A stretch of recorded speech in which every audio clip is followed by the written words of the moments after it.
mafia ya. Waduh, Mafia gimana peradilan, mafia Oke. hukum itu kan tugas saya. Terutama kalau mafia-mafia kekayaan alam ya, mafia tambang, mafia apa. Kalau saya ndak teriak, ndak kebuka. Betul. Pak Mahfud tuh begitu pencitraan, iya memang mau apa gitu. Kalau Pak Jokowi itu yang suka ngeritik Pak Jokowi kayak Rocky Gerung itu udah saya undang ketemu saya dan Pak Jokowi tahu ketawa-ketawa aja. Iya. Ketemu dengan Said Didu, dengan Rocky Gerung, siapalah yang kritis. Berdebar hatiku saat ku berkenalan denganmu, nah gitu-gitu.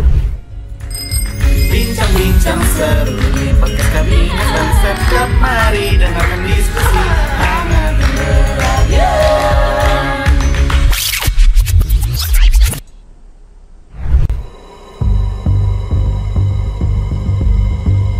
Bintang tamu Podcaps kali ini adalah seseorang yang sangat spesial. Pernyataannya yang cukup berani selalu ditunggu-tunggu oleh publik. Berani karena benar adalah pedoman hidup yang ia terapkan.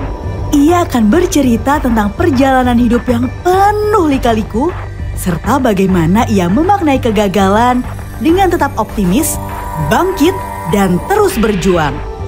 Sang profesor di bidang hukum ini juga akan menguak persoalan mafia hukum dan tindak pidana perdagangan orang sebagai tantangan berat yang harus dihadapinya sebagai orang nomor 1 di Kementerian Koordinator Bidang Politik, Hukum, dan Keamanan.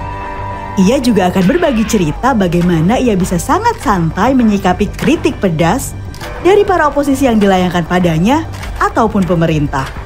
Sebagai orang yang sering mendampingi Presiden Jokowi, ia juga akan mengungkapkan bagaimana sosok Presiden Jokowi di kesehariannya.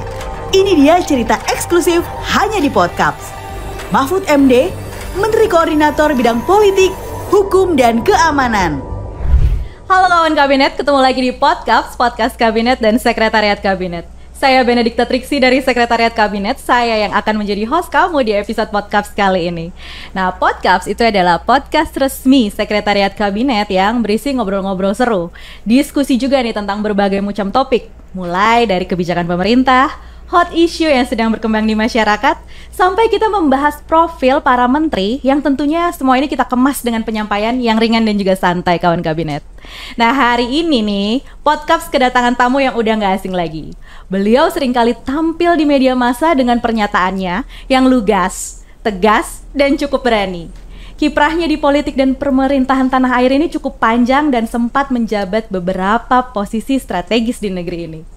Sebut saja anggota DPR RI, Menteri Pertahanan, dan Ketua Mahkamah Konstitusi. Nah, siapa lagi kalau bukan Menteri Koordinator Bidang Politik, Hukum, dan Keamanan, Bapak Mahfud MD. Beni. Assalamualum Pak Waalaikumsalam. Mahfud. Tadi pon apa kabar? Wah, kamu bisa bahasa Madura ya? Aduh Pak, ini saya latihannya berhari-hari. Tuh. Jadi, Baik, oke. bahasa Maduranya bener ya Pak? Katipon apa kabar itu artinya how are you? Apa kabar? Bapak masih sering Pak? Baik. Pulang ke Ke Madura masih Madura? sering? Sering dong. Kan ibu saya masih ada. Ah, Jadi kalau saya kunker ke Jawa Timur biasanya ambil waktu sebentar mampir. Karena kan dari Surabaya cuma 2 jam. ya. Jadi kalau 2 jam berangkat, mungkin 1 jam berhenti ketemu ibu, lalu balik lagi Surabaya. Sempat Itu ya bisa. Pak ya. Itu Surab- yang paling dikangenin apa nih Pak? Dari Madura? Iya. Ya banyak makanannya yang khas ya kan. Oke. Kan sama aja dengan Ben ya kan, makanan masa kecil tuh kadang merindukan Betul, kan. Lalu betul. lingkungan alam, Ya. lalu ketemu dengan keluarga, dengan teman-teman. Itu satu keasikan tersendiri karena itu kan menghilangkan stres dan sebagainya dengan cara-cara begitu lebih alami. Iya, kehilangan nostalgia ya stres. Pak ya. Enak. Saya juga kangen juga sih Pak sama sambal petis Pak. Waktu itu Iya. soalnya saya pernah dioleh-olehin Pak waktu itu dari Madura. Oh dan iya. ya enak juga itu ya Pak ya. Iya, ada sambal petis. Benar. Dan makanan Madura itu ya, itu ada nasi bungkus namanya. Iya. Wah itu enak bener. Oh gitu Kecil-kecil, Pak. Satenya kan juga sate, disebut sate lalat karena Sate lalat. kecil-kecil. Hahaha. Tapi enak gitu anunya. Nah ini nih Pak, sekarang saya mau nampilin beberapa gambar. Oke. Nah gambar-gambar ini tuh mungkin mengingatkan Bapak akan masa lalu Masa Bapak. kecil. Oke. Terus juga pengalaman hidup atau Sip. mungkin apa yang Bapak suka. Tapi ini nanti satu gambar itu nanti Bapak berikan satu kata. Oh gitu. Jadi nanti gambar pertama nanti silakan satu kata gitu ya Pak. Oke. Sekarang gambar pertama. Kuburan Cina Pak. Satu kata buat kuburan Cina. Tempat belajar. Waduh, oke. Gambar kedua. Warteg. Warteg. Ya warteg. Oh, Apa maksudnya?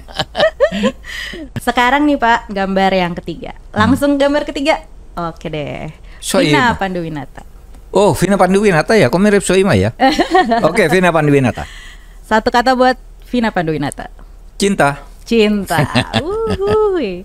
Oke deh. Tadi kita mau bahas nih Pak, kan tadi kuburan Cina, tempat belajar. Kok tempat belajar di kuburan Cina Pak? Itu gimana Pak Oh ceritanya? gini, waktu saya SMA itu, saya itu kan keluarga miskin ya, sehingga ketika ya miskin bener sih enggak, ya golongan ekonomi lemah lah ya orang tua itu. Ketika saya sekolah itu di Jogja, itu kan kosnya ngontrak. Nah, ngontrak itu di rumah di kampung yang dindingnya gedek, tanahnya itu ya tanah biasa belum disemen, jangankan tegel semen tidak ada. Oke. Lampunya lampu teplok. Nah, ya agak kumuh ya. Lah di dekat tempat kos saya itu ada namanya Bong. Bong. Bong itu kuburan Cina. Iya, iya. Kuburan Cina. Nah, di situ malah dirawat sama orang, lampunya nyala, bersih, dibersihkan tiap hari gitu. Sehingga saya merasa ya daripada saya belajar di tempat kos itu tempatnya ndak nyaman. Lebih enak di tempat Cina, bersih, bisa tiduran, nanti begitu tidur mungkin 1 jam terbangun belajar lagi gitu.